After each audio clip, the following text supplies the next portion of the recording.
Gahhar! Ya Gahhar! Ya Rabbel Alemin! Ne olur şu geceyi Doğu Türkistan'la kopmayacak bir kardeşliğin kurulduğu gece eyle ya Rab! Amin. Ey Allah'ım! Yumruk kadar kuşların koca koca filleri devirdiğini sen kitaba yazdın. Biz bunları unuttuk.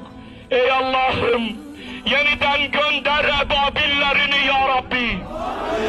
Yeryüzünün en küresel katili Çin denilen kafir toplumu helak et ya Rabbi! Ey Allah'ım! Kamplarda Müslüman kardeşimize etmedikleri işkence kalmadı. Kimi çıldırdı, aklını oynattı. Kimi canını verdi. Kimi namusunu verdi. Ey Allah'ım!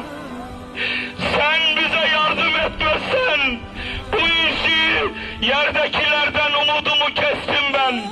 Senden gelecek yardıma muhtacız. Kardeşlerimize yardım et ya Rabbi. Küçücük bir çocuğun, ağlayan Doğu Türkistanlı yavrucağın, hani benim Müslüman kardeşlerim nerededir? 2 milyara yaklaşmış İslam alemi, hani biz kardeşlik diyerek senden kardeşlik bekleyen Müslüman kız kardeşinin gözyaşlarının utancında Allah'ım şurada kardeşlerimizle elimizi açtık. Ya Rabbi, ben biliyorum ki biz duası kabul edilecek insanlar değiliz.